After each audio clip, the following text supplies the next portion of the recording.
started. Thank you all for being here. Megan's going to give a little intro of the night. So thank you again for coming. We're so happy that everybody's joining us for our first panel discussion. We have a great lineup tonight, these wonderful women.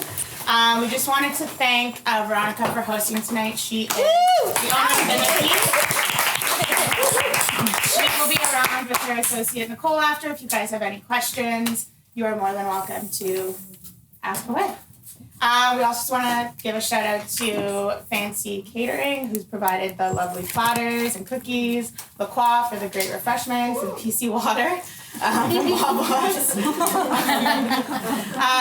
hand it over to Shayna. She's going to talk a little bit about the fundraising for the night. A couple more thank yous. Sola Products, they've got our raffle prizes at the door, which we'll be announcing at the end. Also, for the first 10 purchases through the Nookie tonight, we'll get a gift with purchase, which is a tiny travel size bullet vibrator. And to our amazing audio team, Toronto Sound, for recording tonight, which will be, it's all being recorded tonight for Rebecca's podcast, Sex Ed Before Bed. So that will be launching shortly after tonight's event. I want to thank you guys also for being here. For me, as this is a fundraising event for my Ride to Conquer Cancer in June. All the proceeds from tonight are going towards the Princess Margaret Center for Cancer. And I just did a tally. You guys have brought me to $2,000 of my $2,500 goal.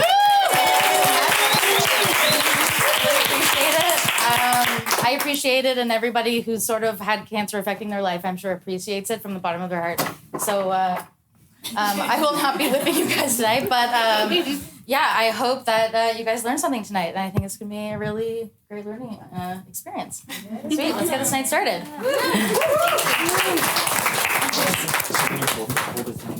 Oh, cool. And just okay. Here's my sex message.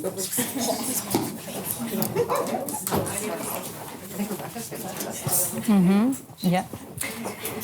All right. Okay, hey everyone. I'm Rebecca Nava, and I'm the host of Sex Ed Before Bed, a podcast about sexual politics from a Canadian context. And I'm a sexual health educator, and I was educated in options for sexual health in BC.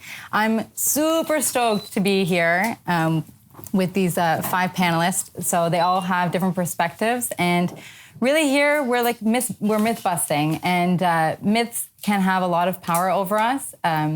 So I just want to sort of say, I'm really grateful that you guys came out to challenge things that you believe, because myths can have a lot of power over us. So good for you for coming with your curiosity and with a curiosity to question things that you may hold true.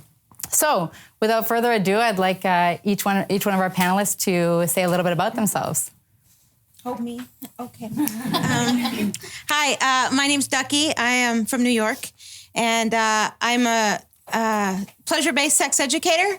I'm also a certified sexual assault and violence intervention counselor as a first responder for adult and pediatric cases. Today, I'm working in the pleasure product industry as a part of MeetSola.com, and I like to bust everything, including myths.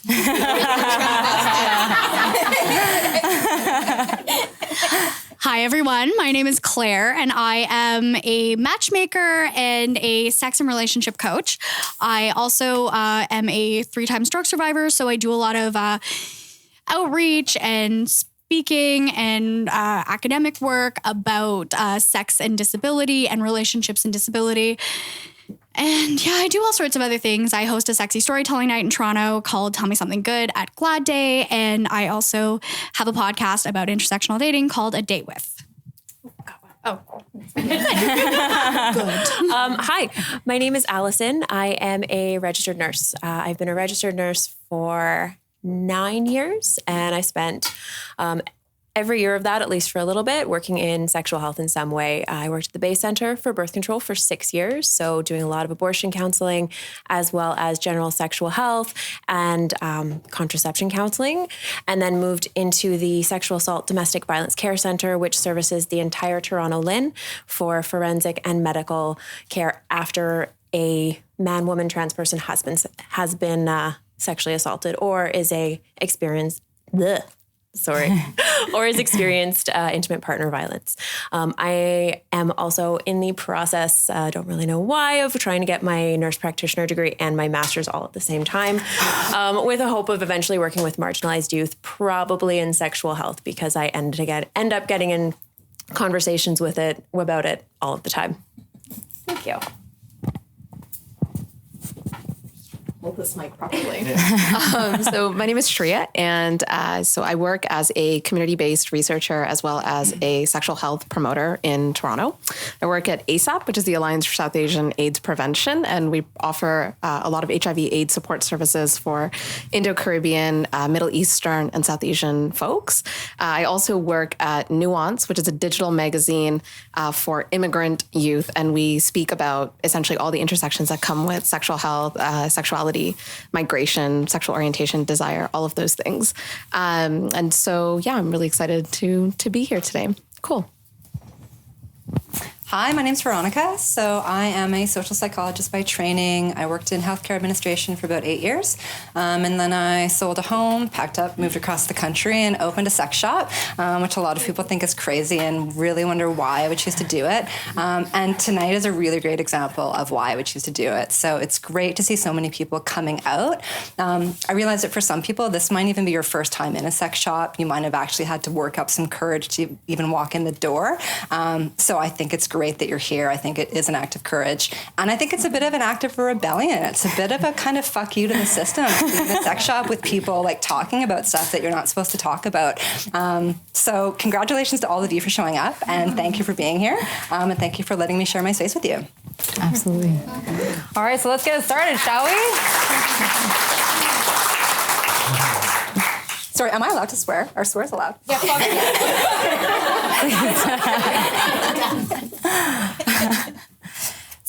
So we're here to talk about sexual health. So I'm so curious as to how all of you define sexual health. Should we just start with you? How's the mic over here? I would define sexual health, I think more from a system perspective than an individual perspective, because sexuality is such an individual thing. But from kind of a larger societal perspective, I would just define it as shame-free pleasure and exploration, community support, medical support where you need it, and having resources available to even learn how to have a conversation or a dialogue about your desires. I don't even think we have a language for sex right now socially. So to me, sexual health is just working towards acceptance and comfort with having a language to talk about sex. Yeah. Yeah, I think I echo a lot of that, especially with, so my background is in the sciences, but I also really take a public health perspective in the work that I do in HIV/AIDS. And so what we find in our work is really that a social determinants of health perspective needs to be there for sexual health, that often people think of sexual health as, unfortunately, in really stigmatizing ways. A lot of the prevention work around STIs and HIV is done in stigmatizing ways, which is really sad. So a lot of the work that I do and that my colleagues do is really it really revolves around just information-based work, as well as like supporting people's autonomous decisions, no matter what that decision really is, and really trying to encourage like shame-free, stigma-free decision-making around people's bodies. And of course, even though like our work is very direct impact and, deals with individuals, it's informed by so much of what people have internalized through social messaging. So I think for me and in the work that I do, I think really sexual health is part of broader health conversations around creating like a real shame-free culture around desire, consent, and understanding one another on that level. Thank you. I tend to take a medical aspect of it fairly obviously. So I tend to think of sexual health and healthy sexuality as not just sort of like what's going on down there or what's not going on down there, but also actually talking about it. So being able to name the parts of one's body without giggling, without, going penis, something like that. So having the comfort to talk about your vagina, your penis, the same way you would talk about your arm and your elbow. Yeah, absolutely. I mean, I concur with all of this. The only thing that I would add, and I think it's already been said in other ways, is just that it should be lifelong and something that people can opt into. And that doesn't necessarily have to go hand in hand with sex positivity, but can meet people where they're at. Well, they're obviously very learned academics, and I'm just a kid from the streets who likes a lot of sex. No, but honestly, I think that it's about empowerment, and it's a process. So kind of what you were speaking to, where you learn things and you grow a little bit and then you plummet sometimes. It's like self-esteem goes up and goes down. And so I think that sexual health is something you visit and revisit throughout the course of your life and your life cycles. And I don't really have a definition that is... like I said, I'm not an academic, and I actually like that about myself because we have strong academics in the world, and I like being a kid from the street who says fucking a lot and says I'm strong and I'm proud and I own this body and it's mine and I will live by example. Cheers to that. So, yeah. Here. I think that was pretty nice, pretty good rundown on. Thank you for that. So now I kind of want to talk about myths and some of the myths that we all have myths about sex. And so I wanted to sort of share one of my own myths that I had growing up.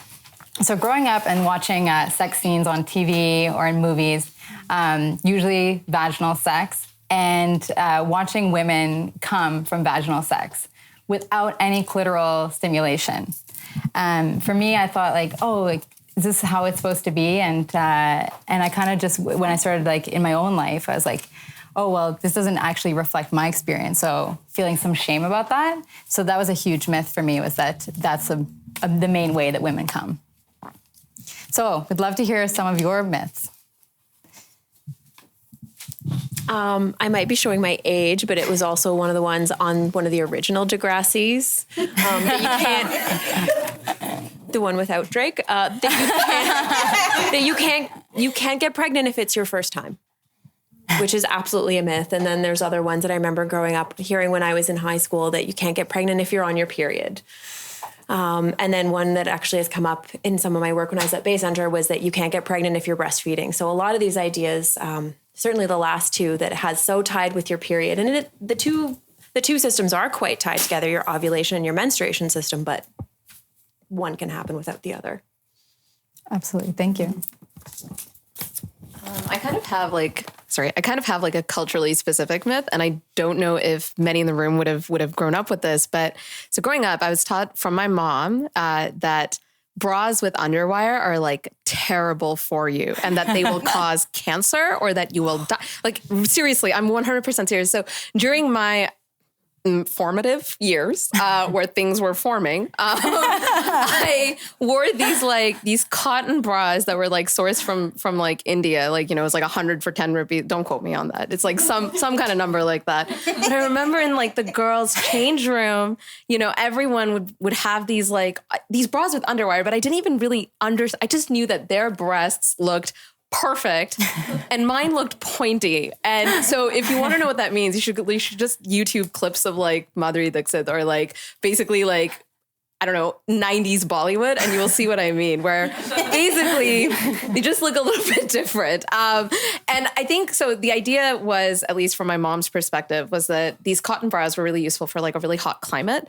And when you're wearing a sari blouse, it holds everything together quite nicely, actually. And it makes sense for that wear. But I got stuck with basically these cotton bras, no sari blouse. So that was my experience growing up. And I thought underwire would kill me until I was a little bit older. Okay, yeah. That's a new one. That's really cute. Haven't heard that one before. So my myth is one that remains pervasive and definitely impacted me for longer than I would like. So some of my background is I also, for a very long time, worked in feminist porn as the vice president of a company that focused on oral sex. And I really still sometimes, even in the work I do in sex education, have to remind myself that this isn't true, that oral sex or, digital penetration or mutual masturbation or any of that isn't real sex, and that real sex is only a penetrative act. So that is problematic, and that is homophobic, and that is transphobic, and that is not conducive to pleasure. But that is, I think, a myth that I dealt with for a long time that really caused internalized homophobia for me. And it was a hard one to shake. Yeah. Oh, there's so many.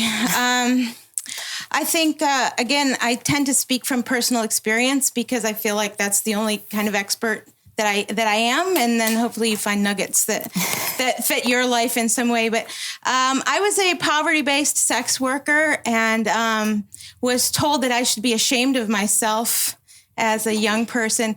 And the funny thing was I didn't do anything that crossed my personal boundaries. And then when I left sex work, I spent 4 years of not really explaining to anybody what I had done for a living and waited for the shame to kick in. You know, they said I'd never be a politician. There's all these things, the lists of things they said I couldn't do as a sex worker or a former sex worker. I don't even want to be a fucking politician. So I was like, why is that a value? Well, I don't understand the equation. So I waited and then the shame never kicked in. And then I was like, oh wait, that's their shame, not mine. Girl.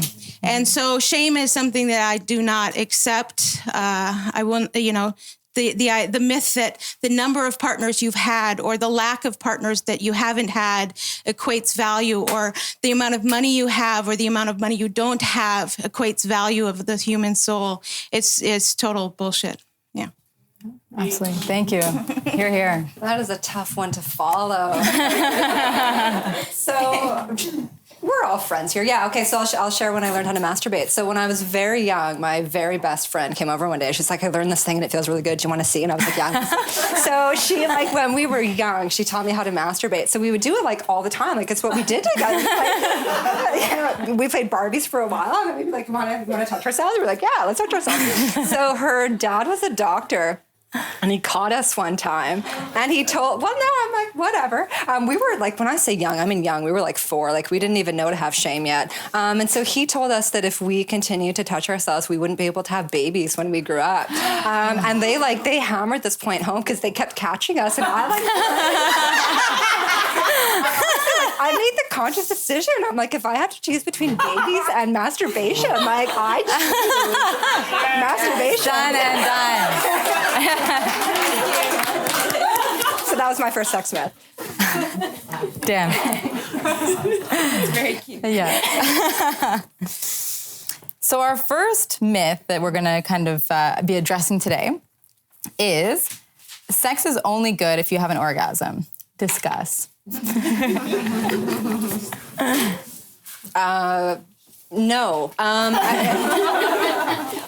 Obviously it's something to reach for, and I feel like as women, we have let partners off the hook in a lot of ways by saying it's okay, it's not about the orgasm, when really a reason why a lot of heterosexual women aren't orgasming is because people just aren't giving them enough attention to their clit. They're not stimulating enough. There's not enough foreplay. They're not using lube. These are all the reasons why a lot of women aren't orgasming.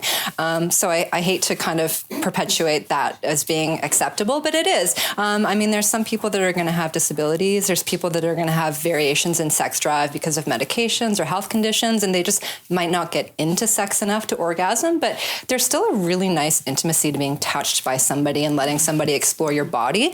It doesn't need to be penetrative. You might be going through some sort of condition where penetration is just not an option. Even having somebody touch your genitals is not an option for you, but you can still have a really intimate sexual-esque encounter that involves touch that isn't of genitals, that can be just as rewarding, or frankly, in some cases, if you've ever had a partner for a long time and you've actually just tried not having sex for a month or two and doing everything else, when you do have sex, it's insane because you've built up so much intimacy, so much tension. So I think there's a lot of value in not having sex that will lead to orgasms.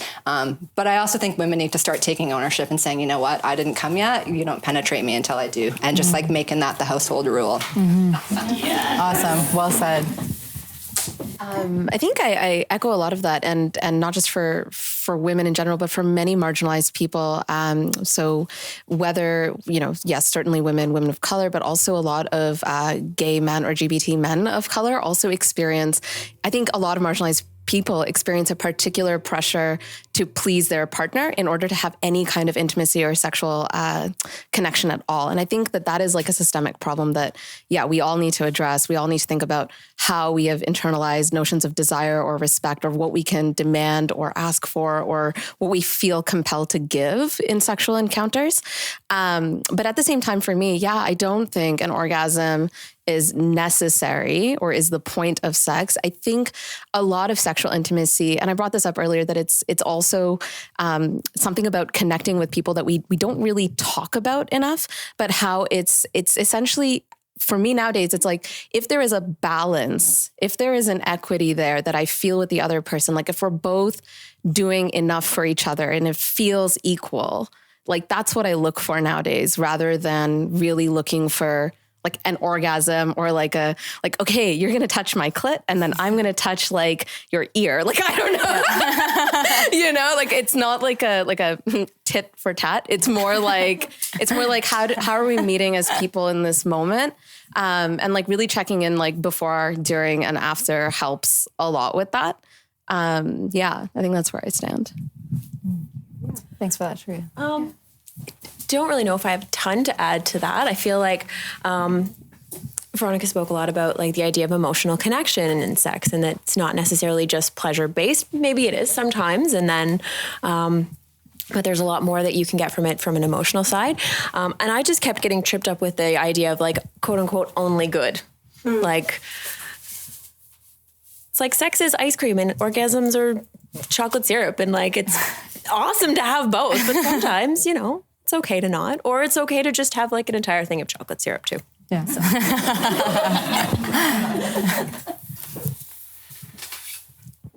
I think sex to me is it's so far beyond penetration, and somebody else mentioned that earlier. It's so far beyond any single act or single body part or single experience. And so the idea that orgasm could be the center of sex is almost like alien concept to me at this point in my life. But to me, sex is anticipation. It's, I'm going to spank you.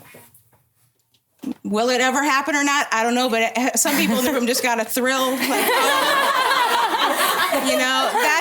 that's anticipation, and that's sex to me. It's a dirty text. It's the panties you put on or the underwear you put on. If you have ugly panties, like fuck you, you're wasting your life away. Like, what are you doing?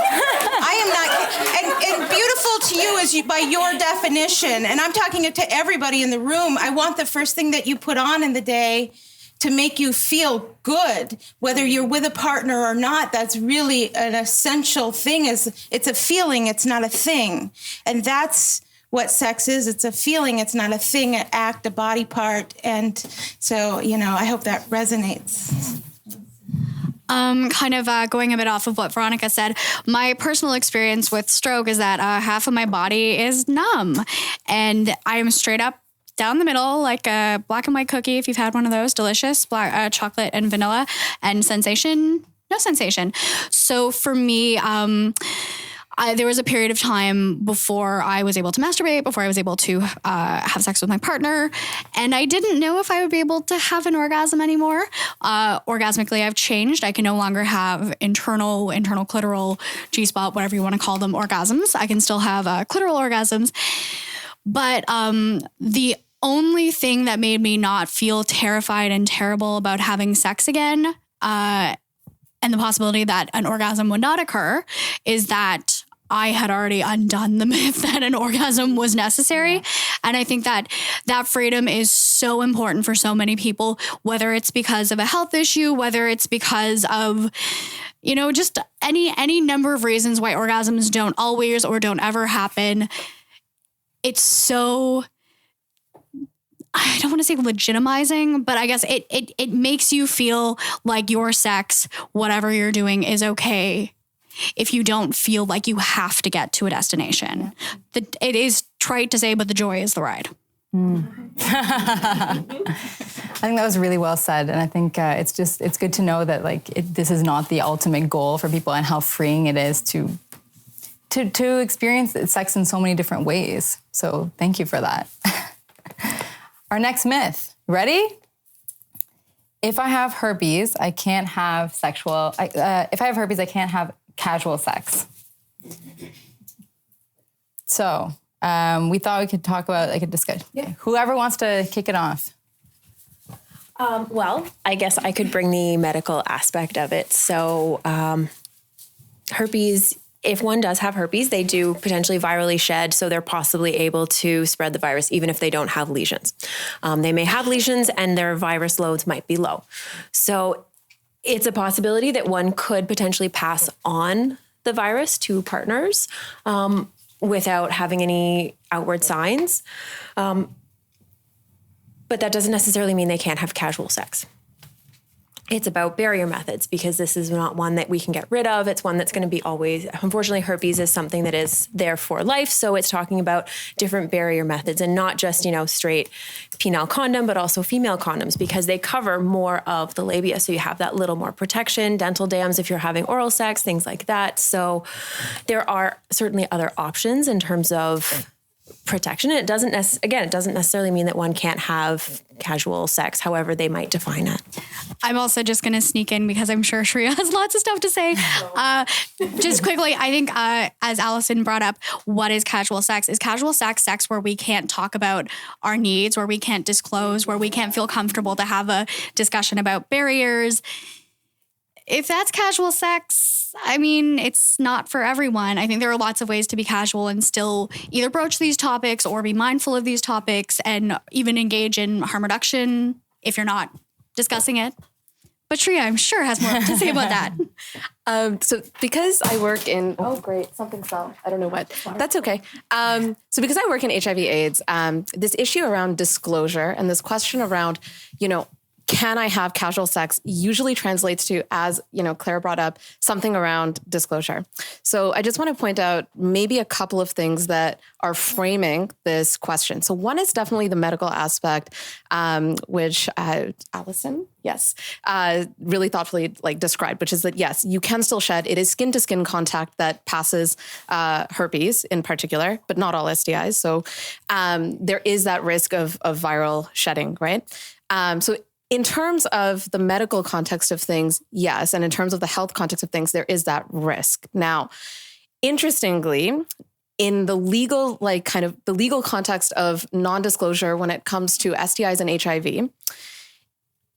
in particular, HIV has had a very particular kind of location in the legislature. And this is because of it's actually through feminist organizing around broad notions of consent. So under broad notions of consent, having sex without disclosure can sometimes mean that consent is void because it's happening in a fraudulent way. And this is a really complex matter for people who are living with HIV. And the reason I bring up HIV is because HIV, the legal context around HIV frames a lot of how other STIs are also treated. With HIV, the idea is that if there is a realistic chance of transmission, then disclosure has to happen. And the courts in 2012 defined a realistic chance of transmission as if the person does not have a suppressed viral load, which is less than 200 copies of HIV per milliliter. And if they, so basically they have to have a suppressed viral load and they have to use a condom. And that's the only case in which they cannot, in which they have the option of not disclosing to their partners. If they do not follow that law and they are, quote unquote, caught, they can be charged with aggravated sexual assault, which is essentially like rape. The issue is that this law is incredibly stigmatizing, actually, towards a lot of people living with HIV. And also a lot of people are unfairly prosecuted, even if they have disclosed, because there's no way to actually prove that disclosure even happened. So there's a lot of complexity to this law, but it's a complexity that we have to take very seriously because there's a reason for it, right? Like a lot of feminists did some really incredible work in organizing around broad notions of consent. It's why we have things like yes means yes, right? And not just no means no. So there are some broad things to consider here. Now, in terms of what this means for herpes, first of all, there have been a few cases of herpes transmission that have been tried, but herpes is very different than than HIV. One, it's a lot more widespread. Two, HIV transmission happens in a context of essentially you need to have like fluid hitting a mucous membrane in the context of sex. And with herpes, that's not the case. You can just be skin to skin contact. So even the method of transmission is much more, it's just easier to transmit it, right? Third, aggravated sexual assault is really under the legal definition. It's things like wounding, maiming, serious injury for life, things like that. And applying that to herpes really exaggerates what is happening. So I have a question for everyone in the room, actually. If you could imagine a world, right, where no STI was stigmatized or shamed, wouldn't our laws look a lot different? Wouldn't it be more about like, oh, this is like a weird thing to get, but it's going to be okay because actually people aren't going to treat me like shit for it. Mm-hmm. And so if we had an actual like transformative justice process in place around what it means to live with an STI, or if we just even had a different outlook in place in terms of what it means to live with STIs in general, then this issue wouldn't really be an issue around, can I disclose? Will it be like, it wouldn't be this fearful thing. It would be actually a question of what it could be in other contexts. It could be a question of love. It could be a question of support. It could be a question of just, how do we live with this? How, are we going to be okay with this? It could be a question of health, mental health, sexual health, and general well-being. So that's what I kind of want to end my little mini rant on. Cool. I don't know if other people want to address this. I just want to say that good, kind, beautiful, lovely, amazing people get STIs every single day. And statistically speaking, there's a lot of people in this room with an STI. And if you like casual sex and you have casual sex, have sex with the assumption that you may have an STI or your partner may have an STI, and just make that the standard of how you play and how you gain consent and how you get tested and how you communicate. And there are beautiful clinicians in this world who are ready to catch you and help you get tested and go through that process, no matter what the outcome is, and help you have that experience be the best that it can be. And even if you do at some point get an STI, you are still good and beautiful. All right? Hear, hear. Yeah. No, I don't really have anything to add. I think I mirror what I think Claire was saying, which was basically, if you can't have conversations about your sexuality and your sexual health with somebody, then you probably shouldn't be having sex with them. So if you feel like casual sex is an excuse to not have to have a conversation, then you probably shouldn't be having it, independent of your STD status. You should be able to communicate with people that you're allowing to penetrate you, or that you're penetrating, or that you're getting naked with at all, quite frankly. I hope you can have some sort of conversation with each other. Yep, absolutely. Where's your safer sex supplies in this building? With the lubes. Okay. I have dental dams, condoms, dental dams and condoms. And lube, which I think is actually safer sex supply too. It reduces the risk of tearing, so transmission's harder. Yeah. One thing that struck me when Shreya was talking is just that I think that there is sort of a sliding scale in terms of stigma around different STIs. Mm-hmm. So some are super stigmatized, like HIV, AIDS, and some are not, like hepatitis C. Yeah. Hepatitis C, people get inoculated when they're in elementary school. Well, that's hepatitis B. Hepatitis B, yeah. But what I mean is, like, it's like people don't associate sex with it at all. And then herpes, it's like if someone has a cold sore, you don't see people like, openly freaking out about that. So just something that I noticed. Also wanted to mention that there's a dating site for people who have STIs. So I thought that was kind of like a move in the right direction. One interesting thing I come across as a matchmaker sometimes is people disclosing and or talking about disclosure or talking about concerns around potentially dating people with STIs. And that has been an interesting challenge because I'm not in the matchmaking along STI. That's not really my scene. I always say there are certain things I can match for. There are a lot. I'm happy to hear anything. I'm happy to talk about anything. But ultimately, there are some discussions that should happen between people and not between matchmakers as go-betweens. But yeah, as with a lot of other very niche dating sites, I find that both interesting and also potentially stigmatizing, because if on the one hand, obviously having a space where you can get with somebody who's not going to make you feel a lot of stigma, that's going to maybe understand, you're just not going to have a complicated conversation, or sometimes it's not a complicated conversation.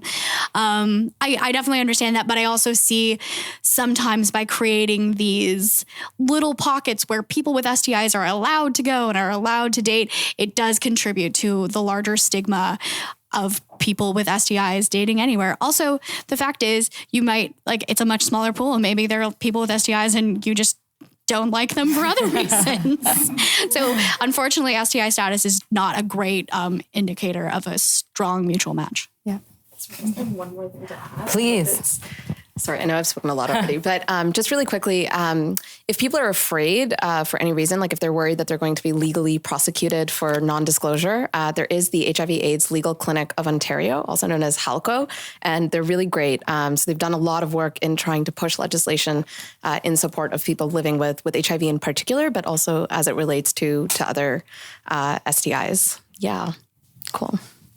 Oh, sorry. No, go ahead. Okay, I'll just... So can I ask a question, actually? Is that all right? Or You guys okay with that? Sure. just might be unpopular, but right to choose.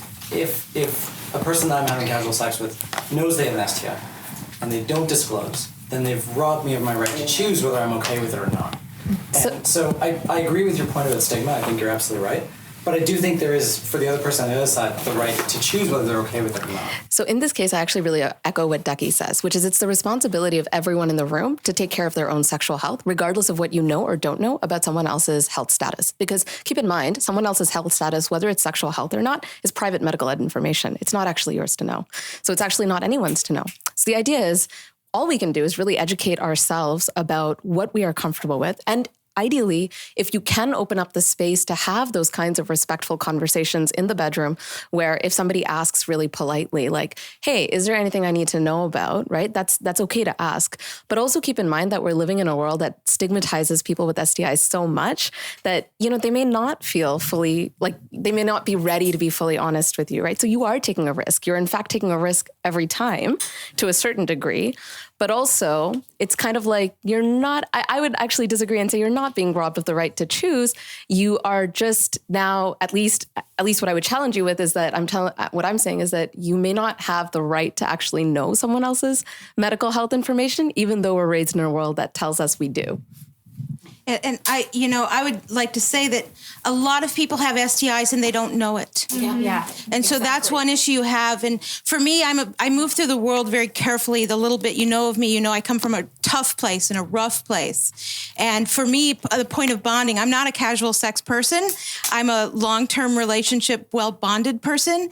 And I choose to bond with a person over testing. A person willing to test with me is a good mate. And so my husband today, we got tested together, and we're Americans. We paid the money and we waited to have sex of any kind until we both could disclose to each other and share our paperwork. And it sounds kind of funny, but it was an act of love to me to do that with him and have him be willing to do that as a person that's a little bit like a stray cat. It meant I didn't have to run under the car with this man, so. I would also add to that in Canada, and I would check with y'all, I don't think herpes is included on a standard STI test. It's not. So And it's also not reportable. Yeah, it's not reportable. It's to get a blood test for herpes is it's private, and it's a little more complex. It does cost money. So for everybody sitting and thinking, oh, well, I've never had an STI and I get tested and everything's fine. This conversation doesn't really apply to me. It does. And I don't know, and as we sort of danced around cold sores and HSV1 versus HSV2 in a culture where we engage in a lot of unprotected oral sex, no longer really matters that much. And because a lot of people are asymptomatic and never get lesions, any number of us could have herpes in our bodies right now and may not know and maybe have never gotten tested, even though we assume that when we get STI tests, it is included. So yeah, that adds another layer of nuance to this conversation is we're all like, okay, well, you either have herpes or you don't, and you either know or you don't. Not really, at least not in Canada, where we get it for free. We get the testing for free, but it doesn't. Well, I mean, I guess also we get it for free, but yeah, we get the testing for free, and we assume that comes with everything. It does not. Absolutely. Very sophisticated conversation. Thank you. And just talking about shame and maybe as that underpinning why people aren't getting tested. It's like they don't want to know. If they know, they don't want to share this whole culture of shame. And again, I think we're undoing that a little bit tonight. I'm sure it's something that I was kind of talking with some of my colleagues many years ago, because part of what we do at the Sexual Assault Center is we will offer HIV testing at the point that we see them the first time, 6 weeks later, and then 4 to 6 months later. So they can kind of have that wrap up. And we were all talking about it. It was all the staff at a staff meeting, and somebody was like, it's not that big a deal. It's a chronic disease. And sort of my thinking was like, okay, yes, you're going to have it for a long time. And even without treatment, you're looking at a 10-year lifespan since you get it. But there's also, you don't get the stigma that you get if you have diabetes. Right. Like if you have HIV, there are people who potentially will no longer have you in their life. So it's something that she was talking about, that it's like, if you could just imagine a world where it didn't matter, where it's like, okay, yeah, I've got HIV. Oh yeah, I've got diabetes. Oh, wow. Like that would make the conversation so much. And then they're like, let's have sex. Yeah. Yeah. Matchmaking. I figured it out for you. Here we go. Boom.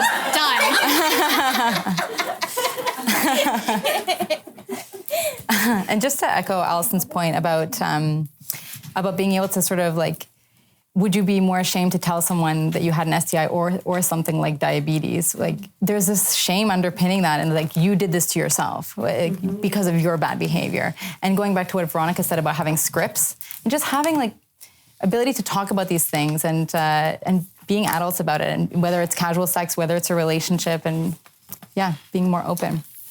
So are we ready for our next myth? Ready? All right. Seniors are asexual. No.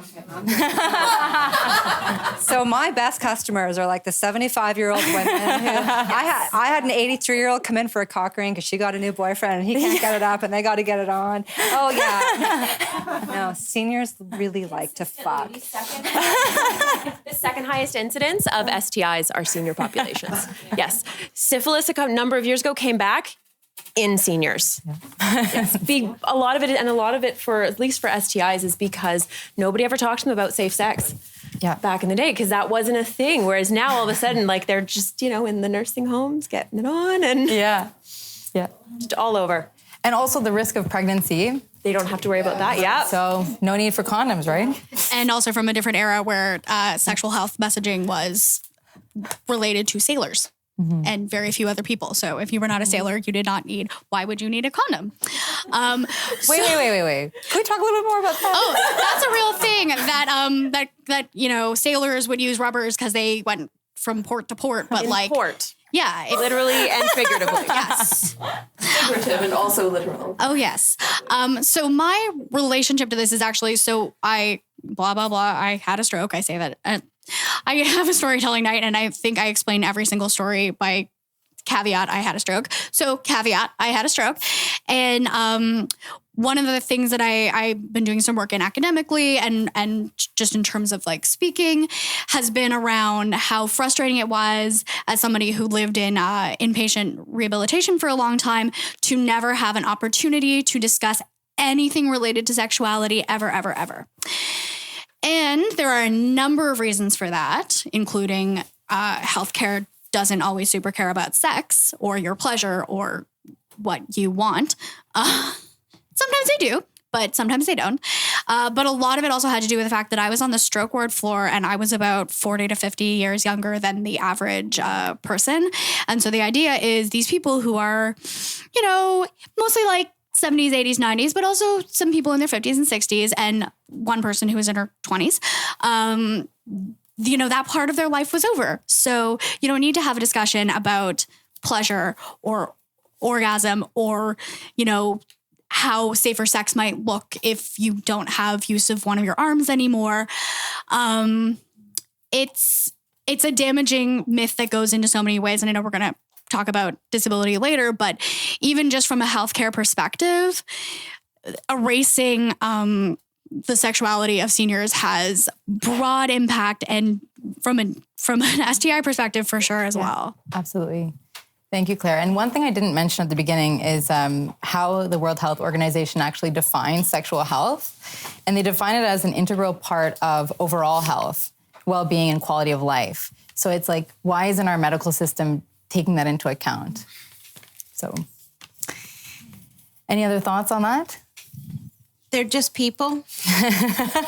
And they show up to medical school with their baggage and their own ideas and their own history and their own family. And you're the expert on your body anywhere you go, especially in the doctor's office. And so to expect somebody to care for you better than you can care for yourself sometimes is an unrealistic expectation. And then other times you just need to find a better doctor. And again, it's in your hands to take the power to demand the care that you deserve, because there's great medical professionals out there. We have one sitting right here, so if somebody doesn't treat you right, fuck them. Move on, find somebody who will. But they're just people, Yeah. I know I do. I've done some work with occupational therapists, rehab professionals, physiotherapists, speech language pathologists, people doing various work in healthcare, and also people who are being taught about it. So people in their masters in any of those fields. And it is phenomenal the number of people who are willing to talk about it and interested, but feel, whether it's because it's client-centered to let the client divulge and ask first, or whether they feel like it might make somebody uncomfortable, so they wait for someone else. So I wish I would have had this information when I needed it. Everyone else gets it tonight. More doctors than you'd think, more medical professionals than you think are at least willing to talk about it. And if you get stonewalled, ask for somebody else on their team, ask for referrals, and they should at least be able to provide you that. And I think I'll just add to my seniors are definitely down to fuck openly. No, but I think so seniors really do make up a significant portion of my business. I'm not joking about that. But so do women who have had a few kids. They're like in their 40s or 50s, and their pelvic floor is just destroyed as a result of carrying and aging. It happens as well. Lack of sex over time can contribute to vaginal atrophy.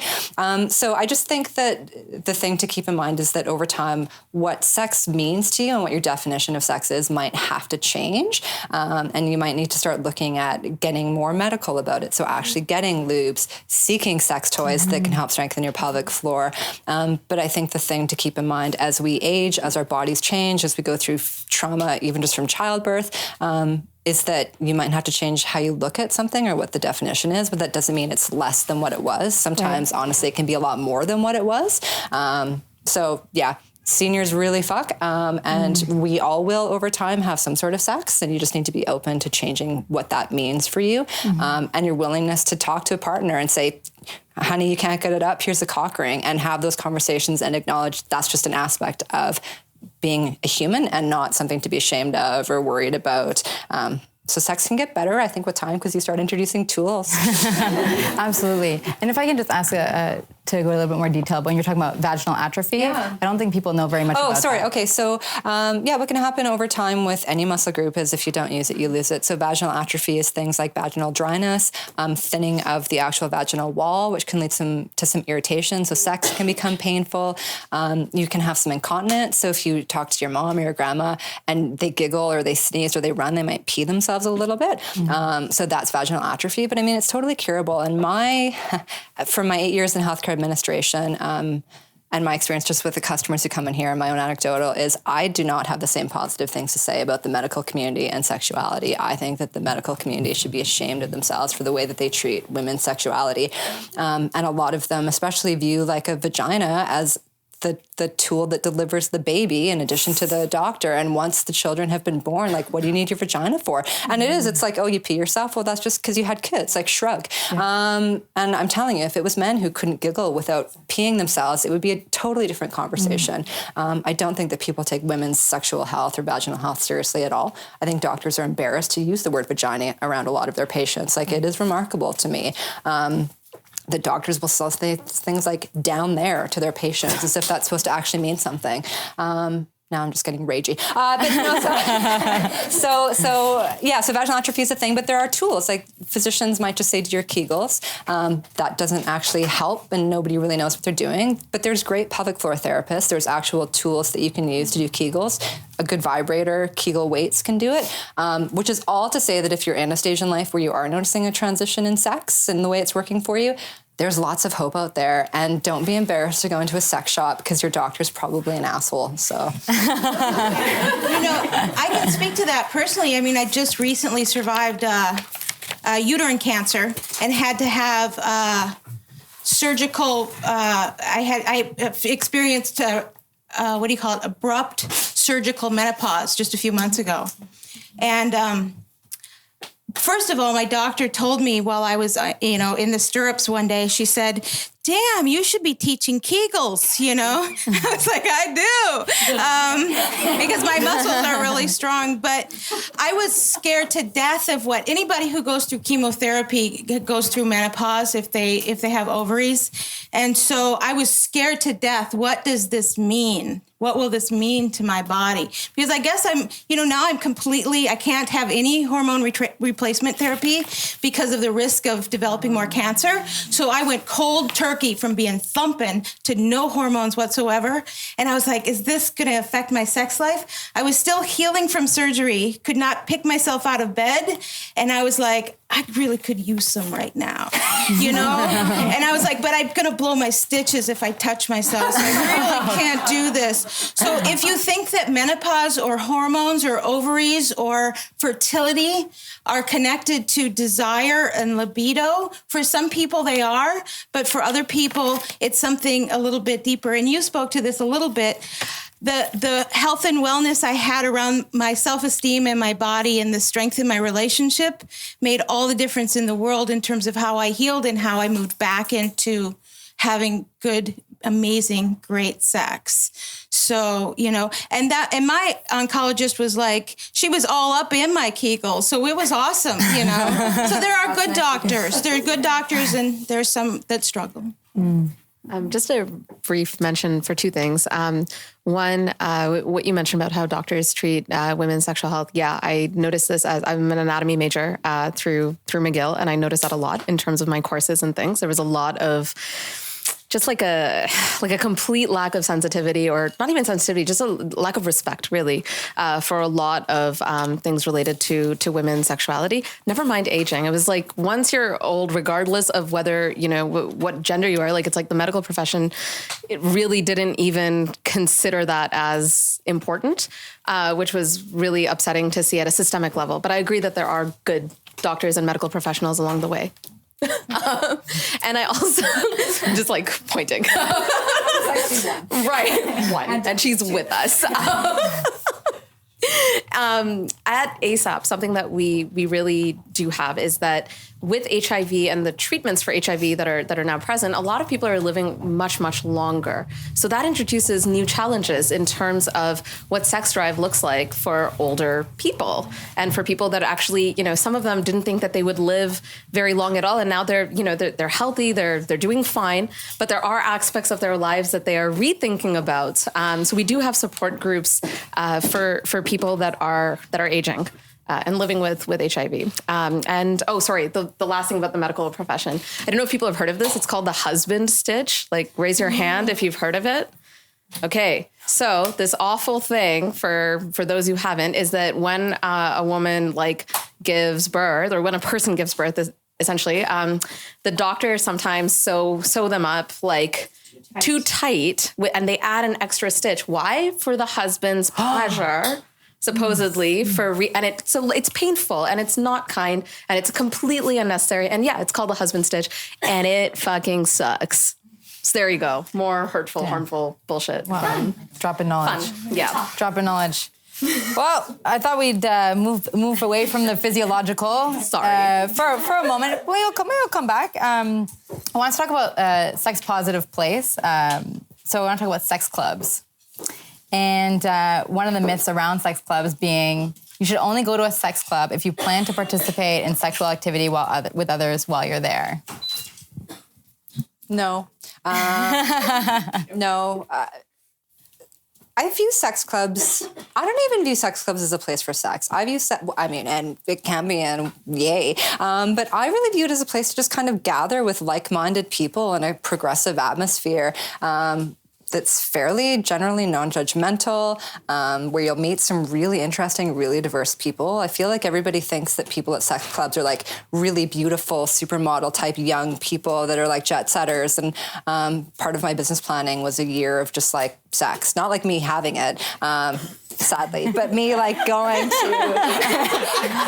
to sex clubs and going to orgies and all these different things just to kind of see like what's happening in the sex lives of people. And no, it's like people off the street. It's the people that are at the supermarket or the people at the club. And you can go and you can have interesting conversations and you can totally have sex if you want to. But some people just want you there to watch them and that's okay. And some people just want to go to watch and that's okay too. Mm-hmm.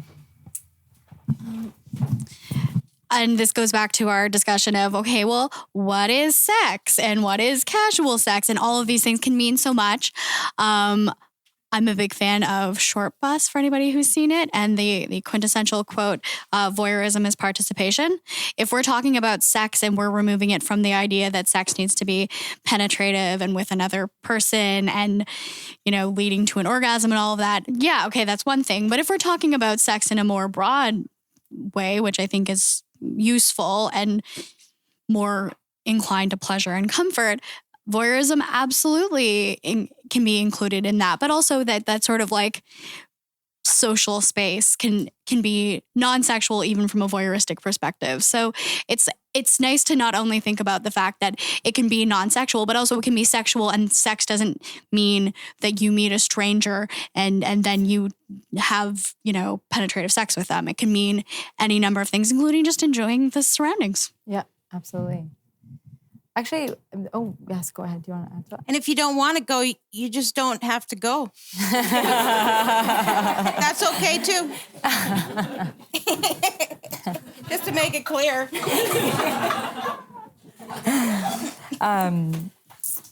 So our next myth is about relationships. So we're talking about open relationships.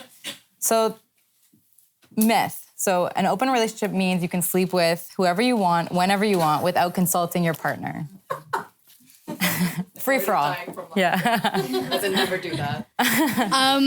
It can. There are definitely people who do work that way. And thumbs up if that's your thing. But it should never be your thing without careful consideration, multiple conversations, and an ongoing dialogue where things can change at any moment. Open relationships can mean basically anything on the slightly openier end of the spectrum. And I one of my favorite things to like teach and talk about is actually the concept of intentional monogamy, which is that ultimately from open to, or like polyamorous or any, whatever word you want to use, to monogamous, it's actually a spectrum. And theoretically you can identify with either or neither, but an ideal open relationship involves a lot of conversation and an ongoing open dialogue. And ideally, a monogamous relationship should also involve those things. Thanks, Claire. I think one thing that I want to point out is that so there's a really interesting article that was circulating a while ago on how polyamory and open relationships are largely white. And this is an actual phenomenon. They are largely white. And there are really complex reasons for this. It doesn't mean that poly is like, somehow oppressive in and of itself. I don't think it is. I think what's happening is that there is a concentration of cultural capital in racist ways. Like, it happens, right? A lot of my friends of color, and I noticed this at McGill, it was like, I was like, okay, it's going to happen. I'm going to like meet someone, like high school, like fuck high school, but like I'm going to meet someone at like McGill. And like I didn't. I would go to the same parties. I would go to the same whatever. And it was just like not being viewed initially even as like a partner that was worthy of desire, even in like a monogamous context. And so then I think entering into poly relationships or monogamous relationships, either way, it needs to happen where there's like an even keel of respect. So my introduction to polyamory was brutal, as it is for like a lot of women of color, unfortunately, because especially if they're in very anti-oppressive spaces, there is this sometimes covert, sometimes overt implication that sex positivity means like you should just want to have sex all the time, no matter what that kind of sex is. And that if you say no, that you're somehow sex negative. So that's happened a lot on the ground. And what happened was that a lot of women of color friends that I had would be in these polyamorous relationships with white guys who were sleeping with everyone, and that's fine. Except it wasn't fine because there wasn't a lot of communication with these women of color who felt that essentially they had to be a part of that dynamic or they would lose the guy and they would lose the love, they would lose the intimacy. And if they tried to raise their concerns, it turned into, you're just not sex positive. You're just jealous. You're just this. And it's like, it's this, and I think there's a lot of really good literature coming out now about how like, hey, jealousy happens in all kinds of relationships, including poly. It's about how we manage that. But also there needs to be a lot more dialogue on like racism in how people are really being valued, and if people are being valued equally in any kind of relationship, actually. Because I've also seen it. So for me, when I saw this happen in poly relationships, I was like, I'm going to just date like brown people and be monogamous, and I was like, brown guys are so much better. No, and that's not how life works. And I was, that was also a reality check. It's just like people are people. There are wider systemic reasons why people are sometimes viewed as undesirable or are treated with lack of respect, but it's not going to change just by cutting off. Like I cut off an entire demographic and I was like, this will fix my like relationship life. No, it didn't. So it's more about like intentionality and communication and really building that level of like trust and respect for one another. Anyway, I don't remember what the question was now, but I'm done talking. Sorry. Thanks, Shreya. I think also some of this also has to do with class. Yes. And value and worth. And so as a person who came of poverty, who had already experienced a lot of shame based on other people's ideas of how I'd lived my life, polyamory and open relationships do not feel safe to me. And I keep coming around to that.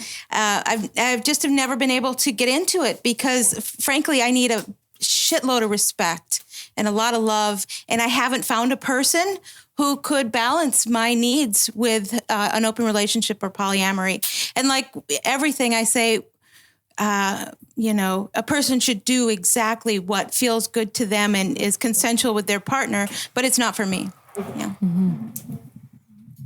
Also, just adding to Shreya's point, there's an amazing book that came out recently by Kevin Patterson called Love's Not Colorblind, which is about race and polyamory. And it's like a really good read. It's not super academic. It's super nerdy and cultural referencey if you're into that. But it's just, there's more discussion about that now. But this book is a really good start if anybody is interested.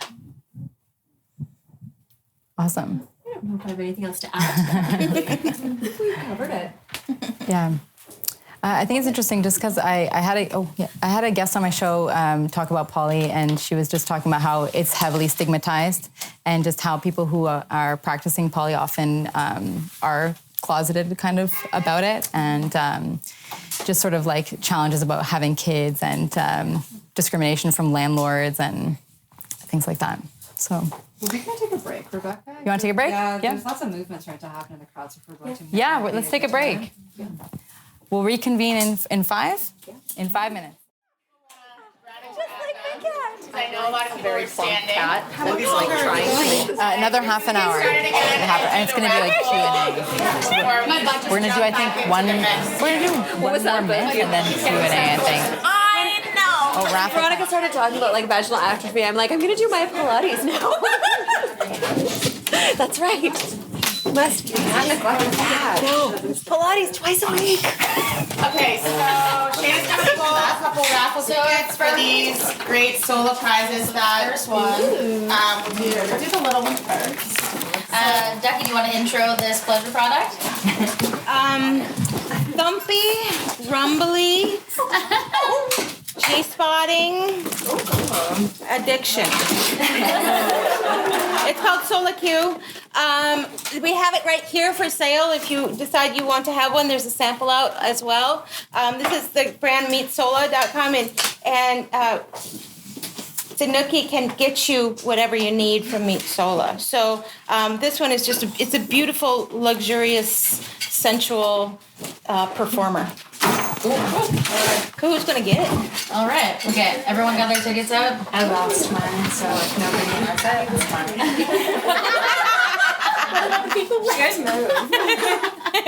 fine. Smart. All right. 2462070. Me!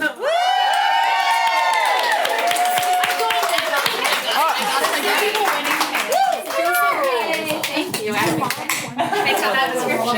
And the second purple. So this one is the Sola Sync, and we don't have this one for sale today, but I'm sure Veronica could get you it if you needed it, because she can get you what you need. So this is a pleasure wand. The box is bigger than the product. The product is this size. It's again a really strong, beautiful body massager, but also amazing orgasm inducer. It has a long, lightweight handle, so if you don't have a lot of mobility, it's a beautiful piece for that. If you have a big body or an injured body or a pregnant body or an injured back, this is a beautiful product for that. It also has a flat handle, so you can rope it up against the pelvis, and has a remote control, so you can stand back 40 feet and say, "How you doing over there?" I'm really fond of this beautiful piece. Again, it's Meet Sola, and who's gonna win this, baby? Wait, you're gonna have to call in sick to work tomorrow. All right. 2462077. Wow, they leave? They really killed it. There's a few people left. Yeah, let's go to the next one. Okay, so they all start with 246. Right, I'm gonna over that. 2087. 27. But this is why I never leave an event early. Yeah. Some sad vibrator-less person is out there. Yeah. I was like, I wish I had a vibrator. All right. With a remote control. Next up, 2060. Oh.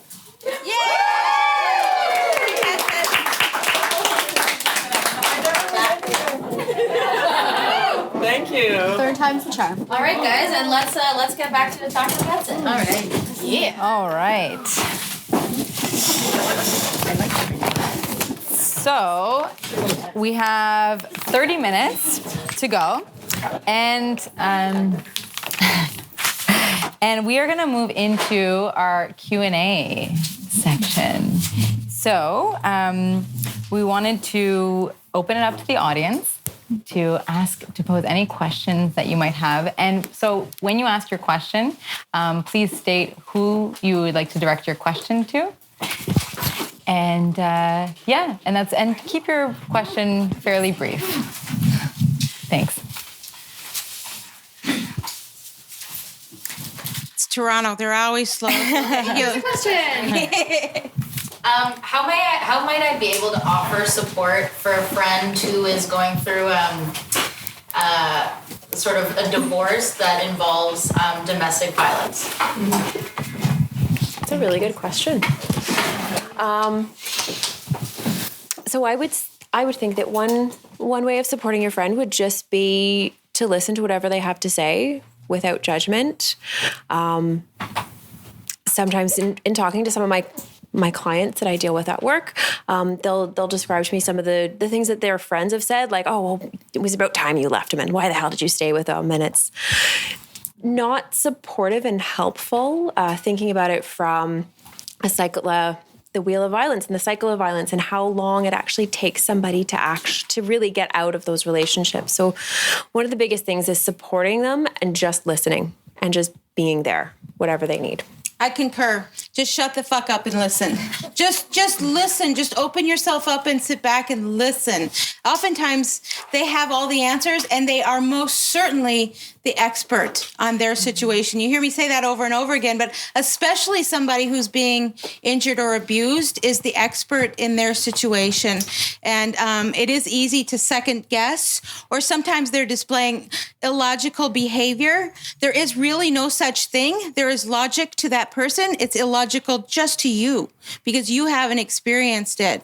So to exactly what you said, listen and support and believe that they know what they're doing, because the truth is that's the very hardest point in their experience. That's the more people get injured, hurt, and murdered after they leave. And that's why they stay there. So when we question why they stay, we're questioning an expert who knows what they're doing. They may be safer at that moment in that relationship than they are when they step away. So, to support and be 100%, and they may fall apart and be ready to pick them up. But the best thing is, like you said, just to listen. Yeah. Well, I think I would add to that, it kind of depends on your friend. Like, I know personally with me, when I'm going through a hard time, I don't like to ask for help from people. And if people are just like, hey, do you want to talk? I'll just be like, no, that's okay. The people that help me in my life are the people who can identify my needs. And I feel like if somebody's, like I'm saying, like somebody should know, but I just mean like somebody who knows me well enough to know I don't, feed myself well when I'm really stressed out, and who will just show up with food. Or if somebody's leaving a domestic violence situation, they're probably without basic needs. Like they probably don't have a couch, right? So if you can even be the person who's managing that for them and just saying, I'm going to do this for you. Is there anything in particular you'd like me to add to it? So I'm going to get you a couch. Like, what color do you want? Because they're probably so overwhelmed that even thinking of asking for things, and they probably have no self-esteem left. So even feeling like it's okay for them to ask for things is probably not a place that they're at. So take the lead, take the initiative, see what needs to get done, and just kind of do it. Or at least say, like, I want to do this for you. Is that okay? Something, but don't just generally be like, I'm here if you need me, because they're probably not going to ask no matter how much they need you. On average, of course, there's exceptions. Another thing, and this is sort of from a more broad perspective, is doing, I would say, like what Veronica said, and also offering options. So like, and this is something that I know is used a lot for people who are grieving or people who are going through health crises, where you give a couple options, like, I'd like to help you get a couch, or like, do you want me to come over and we can just talk for a while, or like, do you want to just stay in my place, or is there anything else that I can do? Because I think listening is number one, but it's absolutely true that not everybody feels comfortable doing that, also are potentially exhausted. And as much as you want to support your friend, you might not be the only person, and they might be fielding like 25 people who are all Facebook messaging them, and it's exhausting. So giving tangible options and multiple options, and then being able to ask what they want and accept if what they want is a little time. Because I think it can feel like you just want to help so badly, and you just want to help, and you can get in somebody's way sometimes, because especially in the situation where you're dealing with domestic violence, there are a lot of things to deal with internally, and not everybody processes with other people, and not everybody wants to process while also dealing with someone else's feelings about their feelings. Thank you, everyone. I think that's a really comprehensive response. I wanted to actually we opened a forum for people to ask anonymous questions prior to the panel. So we have a list of those questions here. So I just wanted to move it over to one of those. So I'm a person of color, but almost all my sexual partners have been white. Have I been fetishizing a certain type of partner? I'll take this one. So this is like a really interesting question, because usually when I've heard this question around fetishization, it's usually the other way around. Like, my white partner is like fetishizing me. All of their partners have been like women of color, and like, what are they doing? So this is an interesting inversion of that. And I think it's one that deserves exploration. So the answer is no one can answer that for a person only they can answer that themselves. However, if at any point you notice that there is a consistent pattern in like a racial demographic that someone is seeking out, like, yeah, there's a risk that you are drawn to a particular race rather than qualities of a person. And the qualities of a race is nothing. Like, that's just a constructed reality, right? So my brief answer is yes, very possibly, but also that you're not a bad person for it. And there's a lot of things in our culture that prioritize like white people as attractive, as people that we want to be with, as people that we want to be sometimes. Like growing up, my type was like Dawson from Dawson's Creek. That's an embarrassing fact. And thankfully it changed. But for a long time, yeah, I was obsessed with like dating white guys, and then it was like white girls, and then it was like just white people, but it was very centered on whiteness in a really in a really damaging way. And then I think it's like, yeah, it's definitely something that people should reflect on, because the unfortunate reality of how power dynamics play out is that when a white person fetishizes a person of color, the person of color is usually harmed. But when a person of color fetishizes white people, it's still the person of color that's usually harmed, because they're used, they're rejected, or whatever. And also because fetishizing is nobody wants to be an object of desire. Right? So like I've also had, for example, like white people respond to that kind of fetishizing gaze from me in my past, hopefully, thank God, in really normal ways. Like they're just like, stop doing that. Like, I'm not that special. Why do you think I'm that special? Like, it's weird, right? And so I think that, yeah, there's some careful like inner self-exploration work that can be done around that, that can like break the fetishizing gaze away. And then hopefully, you can date whoever you want, of any race, of any background, without that kind of attachment. Yeah. Oh, so just to clarify, so you don't think that there are people who embrace the fetish that they might be? So this is like a complex question around what a fetish is, or what an attachment is, or what it may mean, right? I think in certain contexts like kink, there are like ways in which you can play with attachments of various kinds. But I do think that like it's done with a lot of care, it's done with a lot of sincerity, and it's limited in scope to that particular act, right? Or to that particular moment. I think it becomes a dangerous thing when the entire relationship is based on a fetish. Yeah. Important. Yeah. Okay. Thank you for clarifying. Yeah. I don't know if anyone else wants to. Nope. Okay. Anybody from the audience? Yes. I'd love to hear someone talk about the myth that like using sex toys or overusing sex toys can be damaging for your clit, or like you can desensitize yourself, or like this myth that overusing can like harm your sex life in the long run. Yeah. So I think that's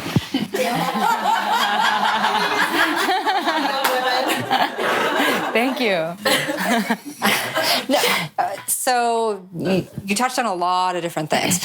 So no, that's okay. I mean, it's true that if you use a vibrator on your clit, it can desensitize, but that's like a temporary thing that's going to clear up in like an hour after you stop using the vibrator. So like that is a myth that is true, but with exceptions to it. But no, like if you look at women, if you look at the actual like medical literature on women who orgasm and women who don't orgasm, one of the most consistent findings of women who do orgasm is that they also masturbate. So, and masturbation, using sex toys, right? You orgasm faster than you probably are going to with a partner.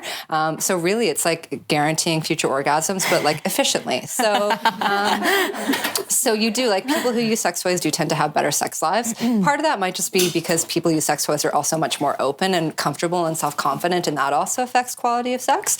But no, like if you're using them vaginally, it will strengthen your pelvic floor.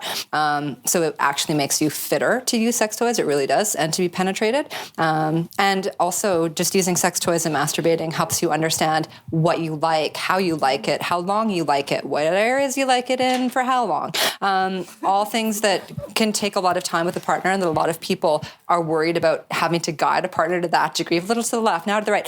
So if you can kind of guide yourself and move it around and know and communicate again, kind of efficiently, it makes for better sex for everybody. So no, sex toys are amazing. Like the stigma, I don't know where it comes from, but it's bullshit. Like they are amazing tools. They're not gross looking anymore. They're not toxic anymore. I mean, they still, and if you like gross looking toys, I don't judge, but I'm just saying there's some really pretty toys for you to use on your body. The other thing is, whenever these types of conversations come up, and I know we keep coming back to like, what is sex? What does sex mean? It's kind of hinting at this idea that there is like an authentic way to have sex, and that is a better way.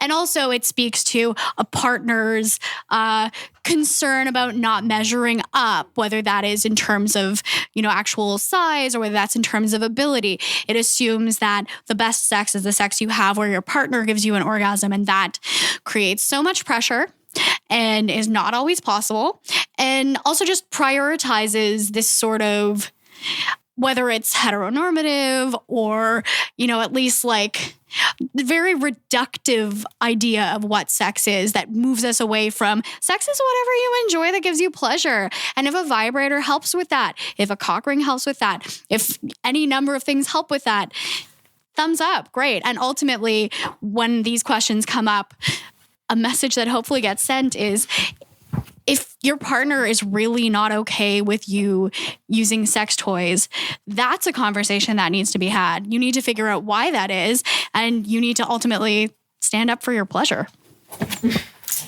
Quotable. Something else that I often think about when people are talking about stuff like this is, where are all the discussions that jerking off makes guys not come? So I think it's a myth, not necessarily, as Veronica was saying, like there are some things that you can do to, for a time-limited period of time, irritate your clitoris. But I think it's a lot of the more paternalistic world that we live in, where women's sexuality in, spaces wonderfully outside of this magical many walls that I can't actually count right now, it's still seen as property of men.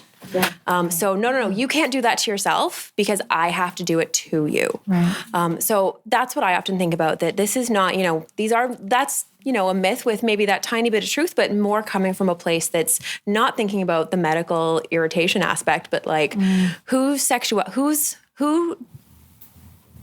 now I'm getting all tongue-tied. To whom does one's sexuality belong? Yeah. Nice point. Absolutely. Something I was just thinking about when you were talking was about the husband stitch. Yeah. And just something that you hear people say, like, oh, like using like a giant dildo is going to loosen you up. And this idea about looseness, tightness, better, worse, and just linking back to some of our earlier conversation. So. Yeah. That's not true. Yeah. So, going back to our list, another myth we are going to be addressing is that people with disabilities or chronic illness can't have sex. That's what they'd have you believe. Think of how many sexual images, films, porn you've seen. How many of those involved fun, happy, disabled folks having sex?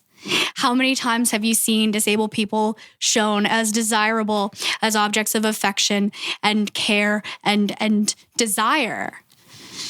Never? Yeah. And then we get into the whole discussion of people who do not have disabilities portraying people with disabilities. That's another discussion for another day. But there is very little precedent, and disabled folks are infantilized. There is a tremendous history in this country dating back to even the 80s of eugenics, of people being forced sterilized because they're disabled, because they're chronically ill. And ultimately, that is still pervasive in the medical community, that if people see you as undesirable to procreate, we know what people think about women's sexuality, how it's only important if you can have babies. So if people don't think you should have babies for whatever reason, including any aspect of their ableism, you don't get a say in your sexual health. Often people with disabilities who acquire disabilities early on may not get sexual education at all, because where does that usually happen? Gym class. And so if you're not in gym class, if you are elsewhere, you don't get that education. And even if you do, you don't learn how to use safer sex products and how to gain pleasure if your body is not normative, and if they're explaining any of that at all, it's only on able bodies. So from the jump, we get these assumptions and they absolutely carry through, but people with disabilities can have amazing sex lives.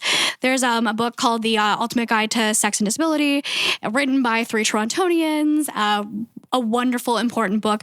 It's on Audible, it's accessible, and it's really one of the only books about sex and disability. So if you think of how many books there are about giving blowjobs, and then how many books there are about having sex with any kind of disability or chronic illness, very, very few. So all this to say, my rage, which is clear, is that there are so many barriers to all sorts of things when you have a disability, but sex is one of the, I guess, maybe most stigmatized, and it's just not true.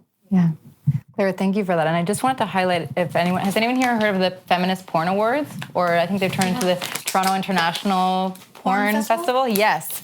And I really want to highlight as a really fun event that happens. It's back now. It was on hiatus for a bit, but it does celebrate and give awards to films that celebrate people with disabilities having sex. So pretty great.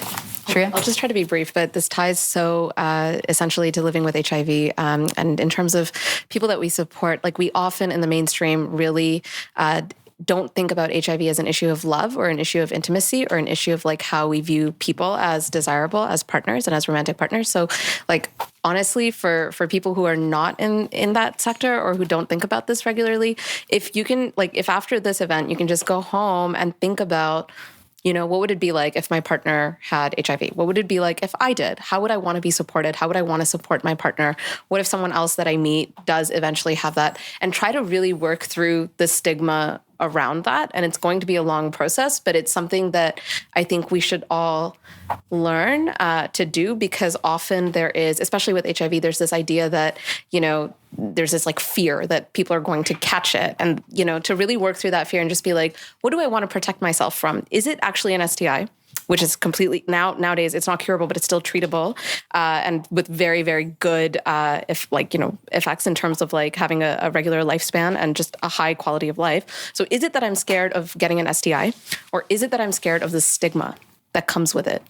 And I think that's just a good place to start. It is a chronic illness, so people do live with it. And it's tied so intimately to sexuality. And I think we forget that sometimes. Thank you. I like to assume everybody is whole, sexually whole. You know, every single person. There's, I'm sure, quite a few people in this room with disabilities and different abilities. And that's just been what because also when you have a disability, people sometimes ask really inappropriate questions. Fuck those questions. Just assume the person in front of you, if they're alive, that they're sexually whole. So, you know, and if you today don't live with a disability, you probably will at some point in your life. Studies show that at some point in every man's life, he will have an issue with his erection. And an erect penis does not make a person whole, you know? So wholeness is relative. And just assume that every person you meet at any age, you know, from toddler up, has some sensibility in their body and some ownership of their body, and that they are whole. And that will help you move through the world and respect people in the best way. Yes. I just think that beyond the disability, there's a whole issue of sex and image. And, you know, if you look at what's portrayed as the perfect shape to be men or women, it's certainly not something most of us can ever get to. No, you are it. No, but you are all perfect. You can say the same with disabilities, but there's still nonetheless the kind of image or fantasy that I was just looking at this Thor pictures, right? Everybody's very, very like thin, and you don't see any variance. It's always very similar type of body that is portrayed as being for men too. But so I think that's an issue, and also especially with younger people, the expectation, because porn is so prevalent, that I'm thinking here from my children at university that the expectation now from particularly men, from women, is that they have to look somehow as good as these porn stars, or they have to groom and they have to all these things that I don't think were there before the internet was so widely available. Raises good, interesting questions about realistic, unrealistic expectations that you're saying that pornography conjures, or the general media we see. So, does anyone want to comment on that?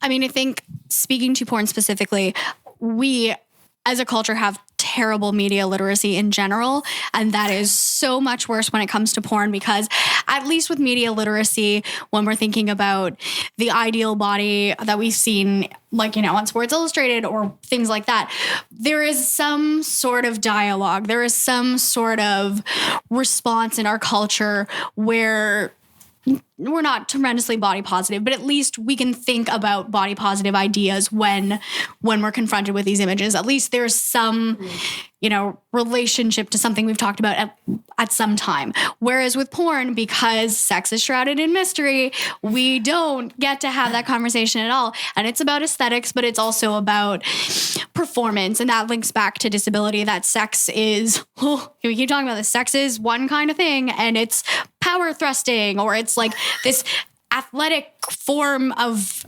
fairly aggressive penetration. And so to do that, your body has to look a certain way and has to perform a certain way.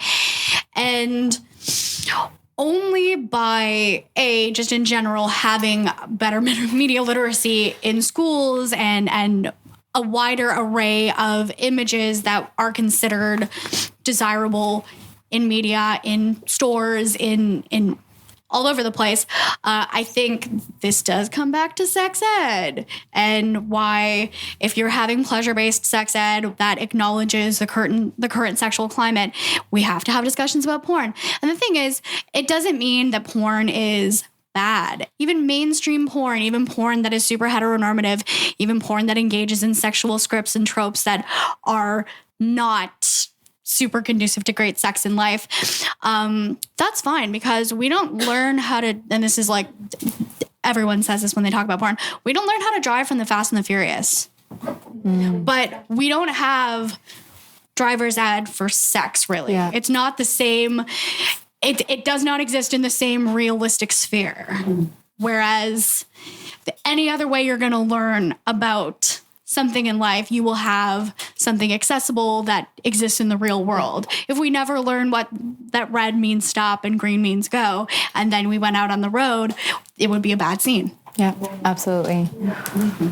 Well, we want to be respectful of your time, and we're coming to an end of this wonderful, glorious panel. And I have so many people that I want to just take a moment to thank. First, I want to thank Megan for organizing this event and being incredibly organized. For Shada, who took it upon herself to kind of quell some of her curiosity on her road to fundraising for an amazing cause. So thank you so much.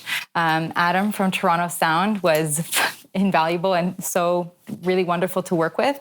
And finally, an epic gamut of panelists, in my view, with just bringing such a wide range of experiences and expertise. So we're so grateful for your feedback and your thoughts. This was great. Thank you.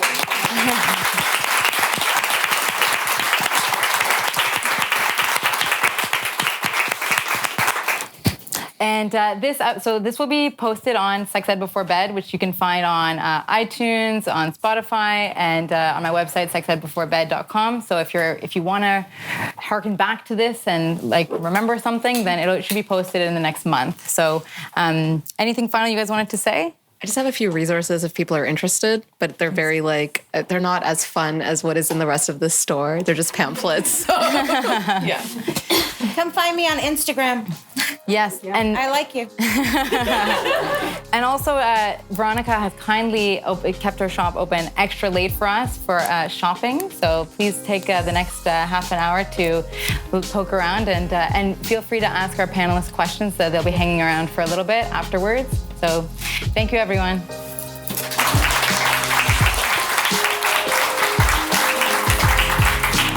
Thank you. You did great. Thank you, Ducky. I'm returning. Great.